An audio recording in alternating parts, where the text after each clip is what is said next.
Hello, c'est Patate et on se retrouve pour un nouvel anti-haul après longtemps, mais en même temps j'avais examen donc j'avais pas le temps. Qu'est-ce que c'est un anti-haul? C'est un concept, une conserve qui a été popularisé par Kimberly Clark. Toutes les personnes que je vais citer seront dans la description et ou dans le petit. Donc, c'est un concept où donc on a un haul, le but c'est de montrer ce qu'on va acheter. Et un anti-haul, le but c'est de dire ce qu'on ne va pas acheter. Et coucou, je suis étudiante, donc j'ai pas beaucoup de budget, et du coup j'achète pas grand chose, et c'est pour ça que je fais des anti-hauls, parce que majoritairement j'achète rien. Je m'inspire aussi de Samantha Marsh avec ses Will I Buy It, parce que le anti-haul, le but c'est d'être un truc un peu comique, etc. Et là j'essaye juste de dire qu'est-ce que je trouve intéressant dans le concept, etc. La dernière chose, c'est que je ne vais pas parler du tout des marques de maquillage, enfin de sorties qui sont pour la Pride, parce qu'on est dans le mois de la Pride, coucou. Je vais voir si je peux essayer de trouver des liens à mettre en description, mais je sais pas si j'arriverai à trouver des trucs assez vite que pour le temps sur lequel je dois sortir cette vidéo. Mais quoi qu'il en soit, je ferai une vidéo entière sur expliquer la Pride, le merch de la Pride et tout ça. Mais ce que vous devez en sortir, c'est plutôt que d'aller acheter ces sorties de marques qui font des trucs pour la Pride, mais juste parce que, allez plutôt acheter des trucs de personnes qui font partie de la communauté LGBT+. Allez donner de l'argent aux personnes concernées plutôt que de donner de l'argent à des énormes corporations qui donnent une partie de l'argent aux associations. Ou si vous voulez juste le faire pour les associations, allez donner directement de l'argent aux associations. On va parler des nouvelles marques, des marques qui ferment ça. Coastal Scents a fermé. J'ai essayé de trouver le statement qu'ils ont envoyé à aux gens qui avaient leur newsletter. Genre, ça a fermé d'un coup, de type tous les achats qui avaient... Il n'y a pas eu de solde de fermeture, et tous les achats qui avaient été faits ont été remboursés. Genre, c'est même pas, ils n'ont pas envoyé les derniers batchs. Alors, je sais que Coastal Scents, c'était un private label. Dans partie, je mettrai la vidéo de Emily Of's Makeup en description sur qu'est-ce que c'est le private label, mais en gros, le principe, c'est que c'est acheter des produits à une autre marque, donc c'est pas toi-même qui produis tes formules. Et par exemple, des ombres à paupières, on peut acheter des ombres à paupières private label, donc dont la formulation on la possède pas, c'est une autre entreprise qui l'a fait, mais on fait nos propres harmonies de couleurs. Ça peut fonctionner avec une marque qui est quand même intéressante, malgré le fait d'être private label, c'est pas entièrement mauvais. Mais du coup, Costa Sen, je sais qu'il y avait un truc avec ça, et surtout, voilà, ils ont fermé d'un coup. C'était un grand truc du maquillage quand même, de ces ombres à paupières extrêmement peu chères, individuelles, qui a ouvert la porte des ombres à paupières individuelles pour beaucoup de gens. Une marque qui par contre ne ferme pas, même si on a cru, c'est Marc Jacobs Beauty. Il y avait des rumeurs comme quoi LVMH, qui sont les gens qui possèdent Marc Jacobs Beauty, les avaient abandonnés, en sachant que Marc Jacobs Beauty Maquillage et Marc Jacobs Beauty et Marc Jacobs Fragrance, donc la ligne de parfums, ne sont pas les mêmes marques. La ligne de parfum par exemple n'est pas cruelty free, mais la ligne de beauté est cruelty free, et la ligne de beauté va en fait tout est en solde, et c'est parce qu'ils vont reformuler pour devenir vegan, donc c'est pas une mauvaise chose. Les gens je t'ont juste demandé ce qui se passait. Troisième marque, il y avait plein de marques comme ça cette fois-ci, on ne sait pas qu'est-ce qui se passe. Kylie Cosmetics tous ces produits qui sont en solde depuis un moment, le site est en maintenance, qu'est pas ça, tout ça. En fait, il y a donc il y avait Coty qui est une des super conglomérats qui possède plein de marques, qui avait racheté une partie majoritaire de la marque à Silk Beauty, qui est la marque qui a Colourpop, KW, Kylie Cosmetics, Soul et Tati Beauty. Comme Coty avait racheté une partie majoritaire, et ben Colourpop, comme ils font leur propre formulation en interne, et ben il y avait un conflit d'intérêt, du sens où Coty avait accès à des formulations qui appartenaient à Colourpop et pas à Coty. Du coup, il y avait un procès entre les deux, et ce serait pour ça que Kylie Jenner a tout disparu, que tout leur Instagram a tout été effacé, et qu'il reste juste une seule photo qui dit il y a quelque chose qui arrive. Ben, c'est parce qu'il y a ce procès-là, et qu'il sera en train de tout reformuler et de tout rebrand. Pas parce que la marque se cassait la gueule, même si la marque se cassait un peu la gueule, mais majoritairement parce que à cause de ce procès-là. Je mettrai il y a une vidéo de Kylie Gooch qui résume un peu toutes ces choses-là aussi. La dernière chose dont je voulais parler, c'est que, j'en ai déjà parlé dans mes favoris, il y a Ofra qui a son propriétaire qui, en 2016, avait posté une photo avec un hockey hand, un MAGA hat, un drapeau américain et en description We love you Donald, quelque chose comme ça. Un truc très très de suprémaciste blanc, juste. Ofra a été boycotté par pas mal de gens. Alors, je ne jugerai pas trop durement tous les gens qui ont une collab avec Ofra parce que ils ont dans des contrats. Donc déjà juste dire un truc de type bonjour, on est en train d'essayer de s'arranger, c'est déjà pas mal. Genre Nikki Tutorials et Samantha Marsh on fait ça. Ofra, ce qui est surtout intéressant, c'est que c'est pas juste cette photo là. Il a donné de l'argent pour les campagnes de Donald Trump, ce qui veut dire que si on achète, c'est le propriétaire. J'ai oublié de le dire. Si on achète des trucs Ofra, ça veut dire qu'on donne de l'argent indirectement à Donald Trump et j'ai pas trop envie. Du coup, Ofra passe dans la catégorie des marques que je boycotte, même si j'ai jamais rien acheté d'eux pour le moment. Du coup, je mettrai la vidéo de... Il y a une vidéo de Smoky Glow et une vidéo de Minsuki que je mettrai en description parce qu'elles récapitulent bien tout, et etc. Et la vidéo de Smoky Glow parle aussi du fait de... oui, il n'y a pas de consommation éthique sous le capitalisme, mais vu qu'on achète quand même des trucs, est-ce que acheter des trucs qui soutiennent nos morales, pourquoi est-ce que c'est important? Il y a Ofra qui a dit que les deux propriétaires n'étaient plus chefs de Ofra, mais on ne sait pas s'ils gagnent toujours de l'argent sur la marque, donc c'est pas assez genre c'est pas assez clair qu'ils se font plus d'argent pour la marque pour que je puisse la soutenir. Voilà, c'était l'instant make-up news de sortie. Mais je sais que j'ai l'air d'un caniche. J'ai laissé mes cheveux tressés pendant 2-3 jours et du coup là je viens de les défaire. J'ai pas fait de vidéo comme ça depuis un moment, donc il y aura... Enfin j'ai mis vraiment... Déjà je vais essayer d'être concise, on verra bien comment je m'en sors, et j'ai essayé de mettre vraiment ce que je trouvais intéressant. Alors, on va commencer par les classiques, les gens qui oublient que les personnes de couleur existent. La marque de Artist Couture, qui est la marque de Mac Daddy, qui est un maquilleur professionnel je pense, qui sort une poudre un peu multifonction qui peut soit être genre une poudre, soit utilisée comme un bronzer, je pense, dans ces couleurs-là. La couleur la plus foncée est clairement pas assez foncée, juste. Genre, c'est pas le fait de sortir sa couleur, c'est le gradient qui compte aussi, et là, le gradient est absolument nul. Je vais vite en parler ici. Kiko, j'hésite à en parler souvent et d'acheter des trucs chez eux, genre je suis un peu en pause parce que leurs éditions limitées, ils sortent pas assez de trucs de... Enfin, ils sortent des trucs vraiment pour des teintes de peau très très spécifiques. Et ici, on peut le voir dans la dernière collection qui est la collection d'été. Coucou, c'est les blushs et les bronzers. Les bronzers, les 3 bronzers fonctionnent pour la même personne. Et ils sont tous les 3 plus clairs que ma teinte de peau. Et je suis pas si foncée de peau que ça. Nous avons aussi Tarte. Alors déjà, j'avais vu cette image-là sur Trend Mood et j'étais en mode, le fait de mixer comme ça, personnellement, ça me donne vraiment pas envie. Et en plus, voilà, les 3 couleurs qu'elle a mises, j'étais en mode, ok, ça a l'air d'être un bon gradient. MDR. Non, sur les 46 couleurs, il y en a au moins 3/4 qui sont blanches. Nous avons cette collection avec Carly Bible et Il Maquillage.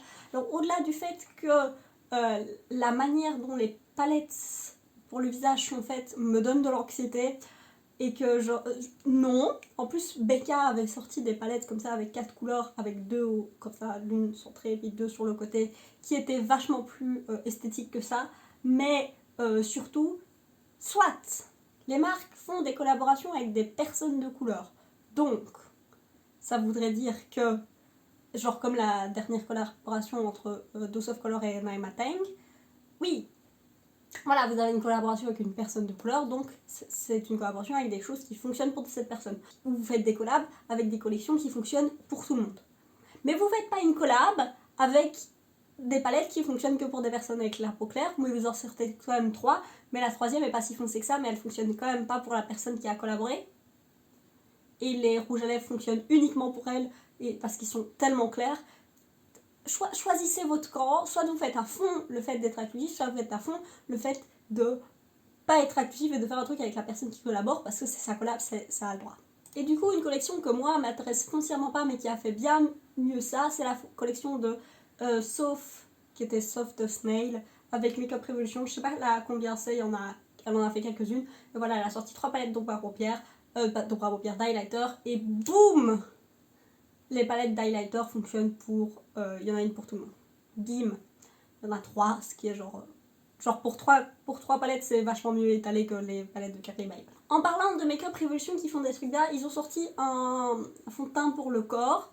C'est, alors, première chose, il y a Colourpop qui en a sorti, enfin Soul Body en a sorti aussi, je vais pas en parler parce qu'il n'y a pas grand chose que j'ai envie d'en dire, mais ce qui est important à dire c'est que si peut-être que moi j'ai pas de complexe sur l'unité de la couleur de mes jambes, de mes bras et de mon bidou et qui fait que je peux me mettre en bikini à la plage et pas avoir de complexe là-dessus. Mais si quelqu'un a des complexes, je préfère avoir qu'il y ait des produits sur le marché, surtout des produits peu chers, parce qu'on avait Fenty qui a sorti ça aussi, mais Fenty c'est cher. Je préfère qu'il y ait des produits qui existent sur le marché comme ça, qui sont faits pour aider les gens qui ont des complexes. Plutôt que de dire aux gens qui ont des complexes, c'est mal d'avoir des complexes, parce que genre c'est la faute de la société, et oui c'est ça, c'est juste la faute de la société si ces personnes-là ont des complexes. Plutôt que genre leur dire n'ayez pas de complexe, leur avoir ce genre de produit. Ce serait mieux sur le long terme si la société poussait pas ce genre de choses, mais parce que tout le monde il est beau, foncièrement. Mais c'est pas la seule chose qui a fait que j'ai parlé de cette collection spécialement de Makeup Revolution, parce que Makeup Revolution déjà est assez inclusif point de vue couleur, donc ça c'est une bonne chose, mais surtout, regardez-moi cette manière de faire de la publicité. Oui, nous avons des personnes de plein de toutes les personnes sur le spectre de la couleur de peau, sur le spectre des corps, et on a même une personne en fauteuil roulant. Oui, c'est comme ça qu'on veut des campagnes inclusives. C'est exactement ça qu'on veut. Franchement, Makeup Revolution, genre, j'aime pas la marque, mais point de vue marketing et point de vue inclusivité dans les couleurs qui sortent, oui. Une autre sortie super inclusive et qu'on peut se dire que c'est un peu overkill, c'est CXC Beauty qui sort des bronzers dans 25 couleurs. Alors ça a l'air un peu overkill, mais le truc c'est que quand vous voyez des gens qui parlent de sortie de bronzer, il y a toujours des gens qui se font, c'est pas, ce bronzer est mon bronzer parfait, il y a des gens qui font ah non il a un sous-ton un peu trop rouge, un peu trop jaune, un peu trop orange, et les personnes avec des tons olives qui ne sont jamais contentes. Et ben voilà, là il y a CXC qui a parlé de, voilà, nous on a parlé avec les gens autour de nous de quelles sont les couleurs qu'ils ne trouvent jamais, et du coup ils ont pris chaque sous-ton, ils ont fait une couleur très claire jusqu'à une couleur très foncée, et la ligne tout à droite qui est une ligne olive, que c'est vraiment très très difficile. Ils ont vraiment pris une part de marché et fait ok, on va essayer de couvrir toutes les bases, et même si c'est un peu overkill comme le fond de teint sans couleur de pur, oui. Dans les trucs qui, selon mon humble avis, personne ne devrait acheter, voilà, il y a Benefit qui sort une palette avec les 4 roulas. Au moins, c'est pas ultra, le packaging est bien pour une fois, mais personne n'a besoin de ces 4 couleurs-là. Genre, juste acheter, si vous aimez Oula, juste acheter la bonne couleur de Oula. La seule chose qui fonctionnerait, ce serait pour un maquilleur professionnel. Mais est-ce que les maquilleurs professionnels vont vraiment utiliser Benefit ? Je ne sais pas, peut-être. Et en plus, la palette va pas si foncée que ça au final. Donc, pas sûr. Mais du coup, toute personne ne pourra utiliser tout seul les 4 couleurs différentes. Il y en a au moins une qui sera jamais utilisée. Au minimum. Si pas deux. Juste acheter la bonne couleur de Oula si que vous voulez. Genre, un scrub pour le corps. Ça peut être un truc un peu sympa, un peu spa, machin. Moi, j'en ai un dans ma douche. Moi, pour les poils incarnés, ça peut être sympa et tout. Mais, n'allez pas payer les 38$ de Way pour avoir un truc qui sent bon et qui a juste une image promotionnelle qui est stylée. Si vous voulez faire un scrub pour le corps, vous pouvez juste même prendre genre votre gel douche ou huile de douche, enfin le truc que vous lavez, tant que c'est pas un pas de savon, et y mélanger genre du sucre ou du malt de café, après si vous faites du café, et utiliser ça, et c'est suffisant, et ça marche super bien. Déjà acheter un scrub c'est pas le truc le plus nécessaire au monde, et mais si vous voulez un truc déjà tout fait, je peux comprendre, le scrub c'est un des rares trucs qu'on peut DIY à la maison et que c'est pas grave. Mais du coup, 38$. pour un scrub, genre le truc où foncièrement c'est juste un effet physique. On va parler de Colourpop. Ils ont sorti une nouvelle palette, enfin une nouvelle collection qui s'appelle So Very Lovely. La palette est ridiculement similaire à la palette Soleman de Wooden's Eye. Et sinon, c'est Colourpop qui réutilise les mêmes couleurs mais avec un pop de lavande. En parlant de Colourpop qui sort tout le temps les mêmes couleurs, ils ont sorti la It's Golden, Your Golden, pas pareil, qui est une palette qui pourrait avoir 9. Vous savez quoi? Cette palette existe sous une forme de 12 couleurs et pas 30. Ça s'appelle la Kathleen Lights Dream Street Palette. Alors je sais qu'elle est plus là, mais foncièrement c'est la même mais en plus intéressante et en condensé.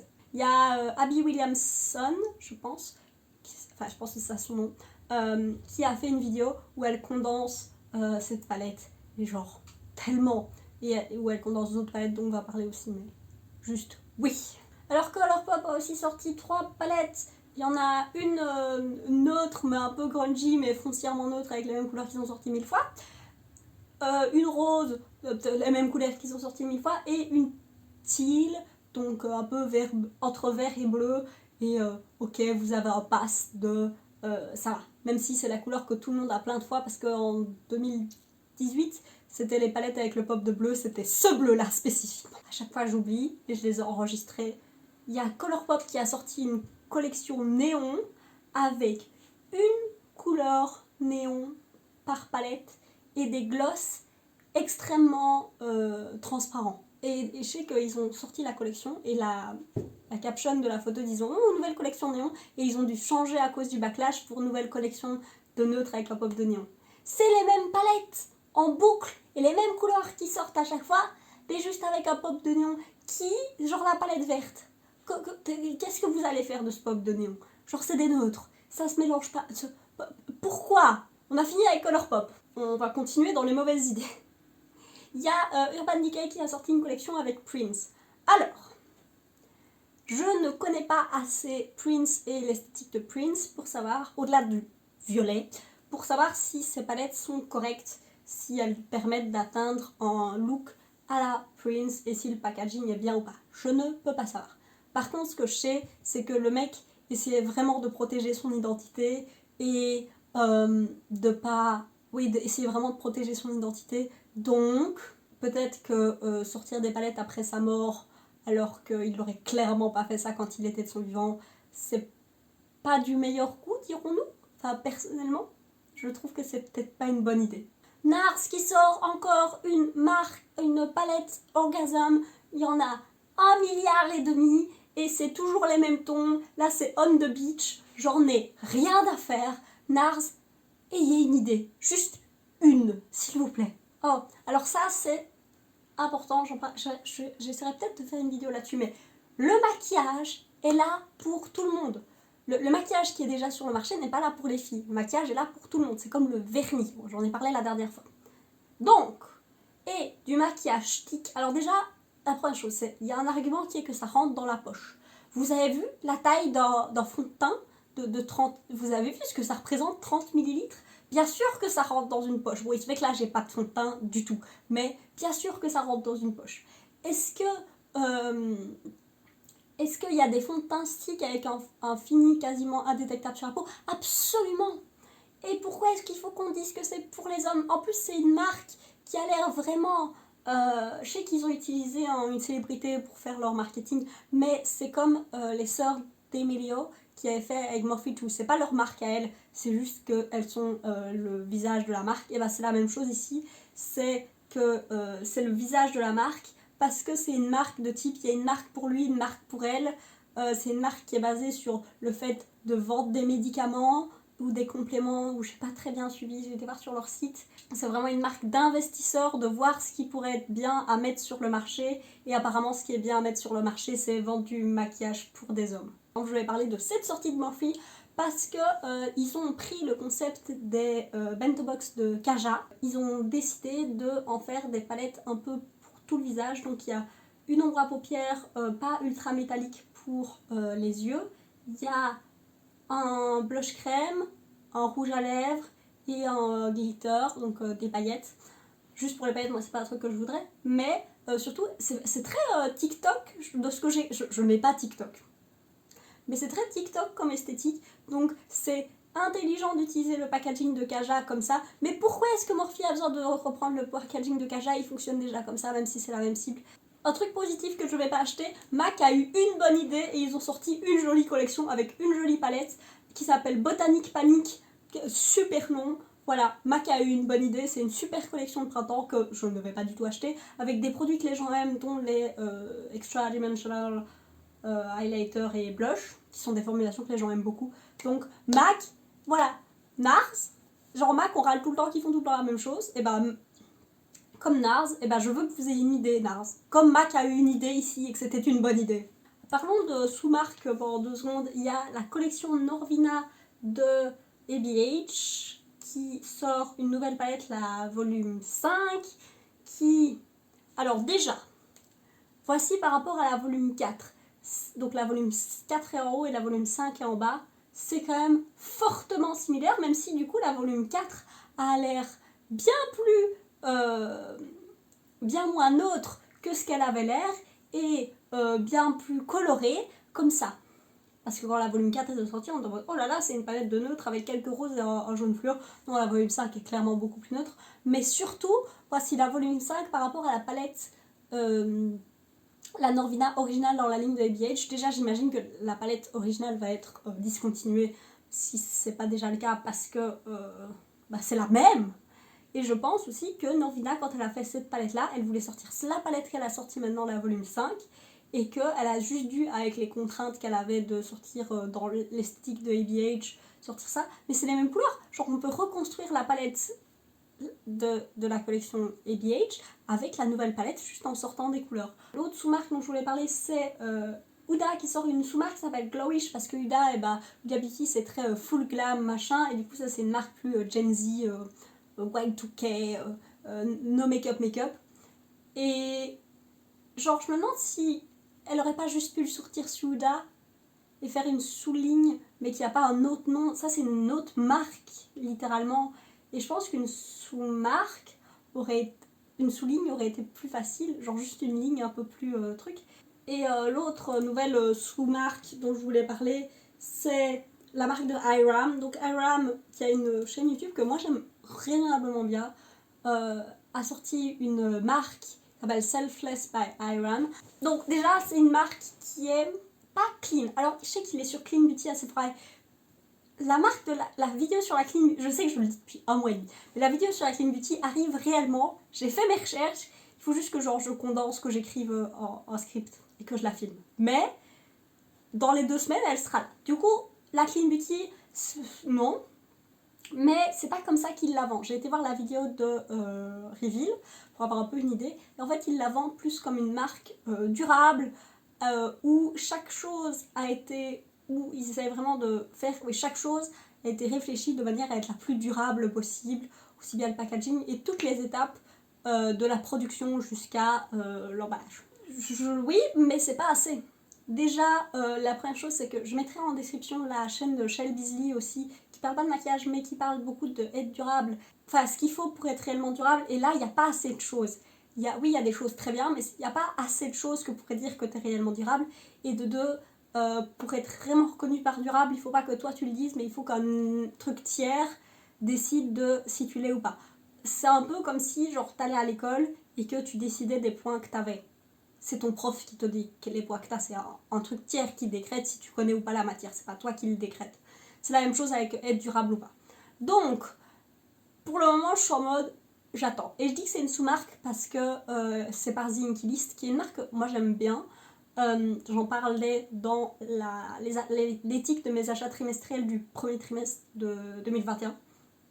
Mais du coup, je suis pas si sûre. Je suis sûre que la formule est bien et que ça a été vraiment et tout ça, mais je suis pas genre oui, c'est juste l'aspect durable que je suis en mode soit genre vendre à ce point l'aspect durable. Et l'autre chose qui m'a un peu c'est que il avait une chaîne YouTube qui s'appelait Selfless, et cette chaîne YouTube devait être là pour parler de durabilité, parler de l'impact que nos actions ont sur le monde. Et il a laissé la vidéo d'introduction, je pense, et il y a une vidéo sur son expérience en faisant du volontourisme. Spoiler, le volontourisme, c'est mal. Et du coup, ils ont réutilisé cette chaîne-là pour parler de la marque. Et je trouve ça vraiment pas correct parce que moi, j'étais abonnée à cette chaîne-là, où il n'y avait rien eu du coup depuis un an, je pense. Et d'un coup, j'ai commencé à avoir des trucs à être abonnée sur une chaîne de marque que j'ai pas envie de suivre. Parce que personnellement, je suis absolument aucune marque sur aucun réseau social. Parlons rapidement des packaging que je suis en mode mais pourquoi vous avez fait ça? Il y a Florence by Mills qui a sorti cette palette. Je sais que j'ai cette palette de chez BH qui a un layout assez similaire. Mais déjà, vous avez vu la quantité d'ombre à paupières et le peu d'espace perdu par rapport à la palette de chez Florence by Mills qui a bien plus de trucs perdus. La palette Bratz et Makeup Revolution, mais qu'est-ce que c'est que cette horreur? Ça devrait être interdit, ce genre de choses. Au-delà du fait que Bratz a une super communauté et je n'ai pas l'impression, genre j'ai l'impression qu'il y a, je mettrai Harry Linette, son Instagram en description, qui a beaucoup plus de, qui a plein de palettes inspirées par les Bratz et elles sont bien plus, les palettes sont bien plus inspirées que ce machin-là.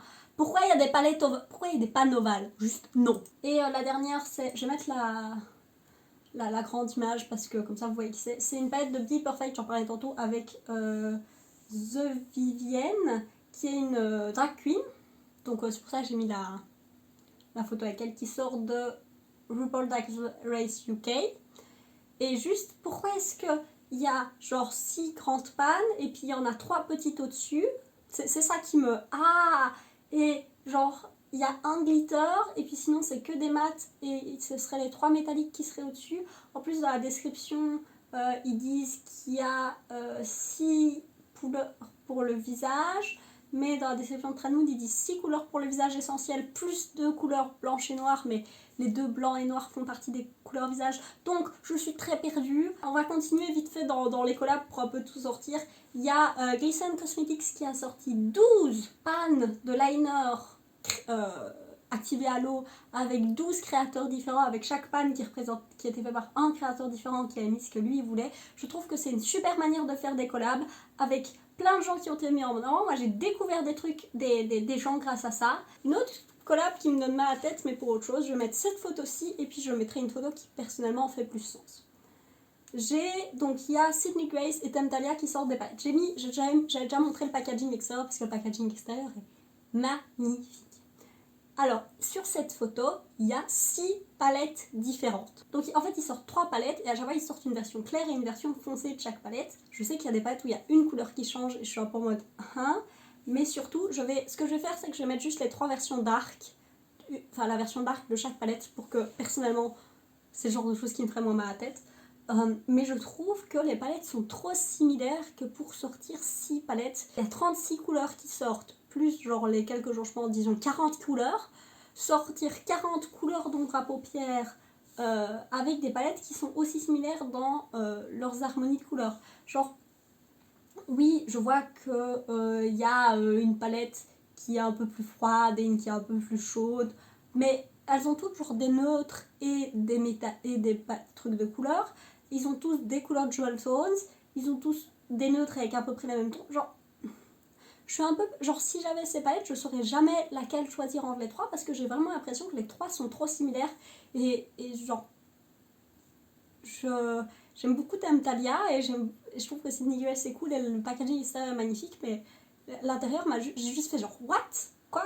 Pourquoi c'est la même palette? Il y a beaucoup trop de choses qui ne vont pas dans cette sortie. Il y a KKW qui sort une palette camo. J'arrive pas, je n'ai pas des noms comme ça, mais je mettrai des close-up sur l'écran que vous voyez. Il y a des noms, c'est une palette avec des noms qui sont vraiment pro-armée. Alors, c'est peut-être pas la chose la plus bien à sortir en 2021. Peut-être que c'est pas la meilleure des idées. Tu peux sortir des palettes avec des verres. En plus, c'est la palette la plus intéressante que KKW a sortie, genre ever. Mais pourquoi est-ce qu'il faut que ce soit camo? Et si c'est camo, pourquoi est-ce que t'as besoin de genre faire tu soutiens l'armée? Et aussi, c'est ça l'image promotionnelle. Regarde. Quoi? En plus, le Photoshop fait qu'elle a l'air pas humaine. Genre, le corps humain, ça ne fonctionne pas comme ça. Et il y a des gens qui t'en mode, mais pourquoi est-ce que son pantalon est coupé? En fait, non, c'est des bottes hautes avec un... Quoi? Qui s'est dit que ce serait une bonne idée de mettre ça comme truc publicitaire? Et j'imagine que le collant et j'imagine que le string sont là pour faire la grosse promotion de Skins, qui est la marque de Kim de sous-vêtements et de shapewear. Mais non, c'était une mauvaise idée. Bon, on arrive enfin au bout des mauvaises idées. Il y a Drunk Elephant qui sort un blush en mode skincare dans apparemment une seule couleur pour une blinde et demie. Il n'y a rien qui va... Et en plus, la manière dont ils le vendent, c'est vraiment genre skincare, machin, tout ça. Mais non, c'est du blush crème, genre... du blush crème. Il n'y a pas Tricta qui sort une collection de neutres où il sort des crayons yeux et une palette. La palette est une palette de neutres chauds comme on en a vu 1,5 milliard. Mais les gens sont quand même hype parce que c'est Patrickta. Est-ce que si cette palette n'était pas Patrickta, est-ce que ça vous intéresserait? C'est la seule question à se poser avant de l'acheter. Est-ce que si c'était pas Patrickta vous intéressait? Et surtout, il y a 2 couleurs crème. Est-ce que c'est des produits que vous allez utiliser? Bon, on va vite fait parler de trucs que je trouve cool, qu'il y en a qui m'intéressent et que je vais peut-être acheter, il y en a d'autres qui m'intéressent pas, que je vais pas acheter. Il y a Makayla qui sort une palette avec Glamlight. Je trouve que la palette est très jolie, en plus Glamlight, genre ils ont un truc, c'est pas une palette totalement arc-en-ciel parce qu'il n'y a pas genre de rouge ni de... Ouais, il n'y a pas de rouge. Mais par contre les deux lignes de neutres, genre avec tous les bleus et les violets et tout ça qui sont assez froids. Le truc c'est pourquoi est-ce que sortir des neutres aussi orangés et avec autant de neutres vraiment si similaires, parce qu'il y a un brun vraiment très foncé mais les autres ont l'air fort similaires selon moi. Mais ça reste une très jolie palette et Makayla est ridiculement douée. Je sais qu'elle a explosé sur TikTok dans 2020. Sigil Inspire, Tammy Tanuka, je ne sais pas, c'est compliqué, personne ne sait comment la marque s'appelle réellement, qui sort cette palette de iridescent, genre c'est une palette avec un arc-en-ciel de ombre à paupières iridescente. En gros, c'est avec, on dirait qu'elles sont blanches, mais quand on les swatch, ça fait de la couleur. La chose que j'aimerais vraiment bien acheter, mais je vais voir comment est-ce que le monde se fonctionne, c'est la palette entre Smalowana, qui est une influenceuse polonaise, et Glam Shop, qui est une marque polonaise. Ils sont sortis 2 palettes, une palette de mat et une palette de métallique, et la palette de métallique a l'air magnifique. Et je sais que Glam Shop, ils font des médailles qui ont l'air super intéressants. Voilà des swatchs, ils ont l'air géniaux. En plus, elles coûtent genre 25€, quelque chose comme ça, genre rien du tout pour ce que c'est, pour avoir des couleurs un peu spéciales comme ça. Donc, parce que la dernière palette que j'ai achetée au final, c'est celle-ci, qui est une palette de majoritairement mat. Et du coup, je pense peut-être que je vais acheter cette palette. C'était toutes les choses que j'avais ratées pendant un mois à peu près, que je voulais parler. J'espère que ça vous a intéressé, que vous avez peut-être trouvé des trucs à râler, des trucs que vous avez appris des trucs, peut-être, avec toutes les news que j'ai dit. Peut-être que vous avez vu des trucs qui vous intéressent, que ça vous a fait rire, on ne sait jamais. Passez une belle journée, des bisous, ciao!